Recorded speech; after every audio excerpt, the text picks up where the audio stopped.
Vamos lá. Rose, a gente está trazendo já várias informações, vários detalhes de movimentação, de bastidores, trazendo essa questão do jogo político, né? Do xadrez político ali para o pleito de 2022. Estamos falando muito sobre essa situação.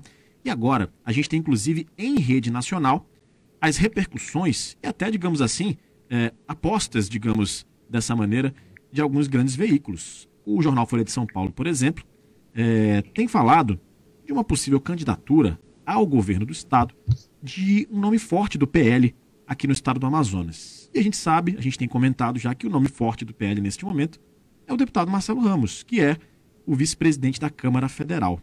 O que você tem a dizer sobre isso, Rosi?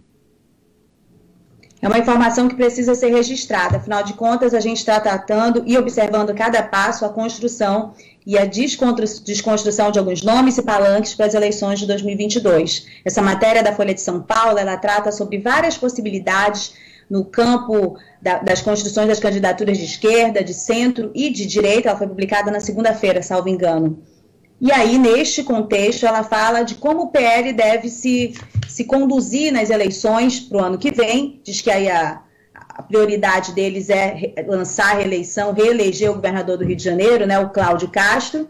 E eles tentam também articular nomes para o governo do estado, viabilizar nomes para o governo do estado nos estados do Maranhão, Amazonas e Pernambuco, como você acabou de colocar.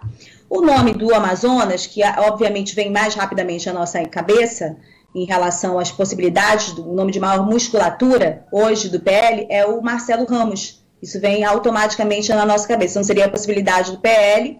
Em algumas declarações ele não descarta por completo essa possibilidade, mas o Marcelo Ramos tem algumas questões que eu penso que ele percebe com muita clareza, né, com muito pragmatismo também, com muito entendimento, que algumas condições não favorecem essa candidatura ao governo dele da forma como ele gostaria que favorecesse. Então, as movimentações do Marcelo Ramos não demonstram este tipo de candidatura neste momento. Ele treina, a gente até falou em outra coluna, ele e outros nomes treinam para serem escalados em qualquer posição, a gente não pode descartar isso.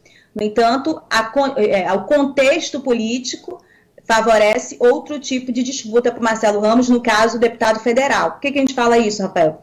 Uma candidatura ao governo é uma candidatura muito dura, é uma candidatura muito forte, o peso da máquina é importantíssimo, especialmente na condição de disputa do estado do Amazonas. No interior, mais da metade dos eleitores estão no interior do estado, é extremamente difícil de acessar, e nós temos o contexto da divisão do estado interior, Manaus, entre as ideologias, entre as predileções dos candidatos que estão polarizados nacionalmente hoje.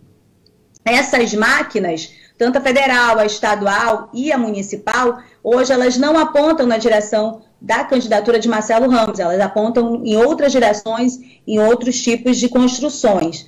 Para além disso, Marcelo Ramos já passou pela experiência de tentar viabilizar o nome, de ganhar projeção. Ele já passou por uma segunda experiência com o nome já forte, viabilizado e com um apoio importante de uma máquina, por uma derrota, que ele perdeu a prefeitura, por exemplo, naquele ano para o Arthur Vigílio, e ficou muito tempo sem mandato.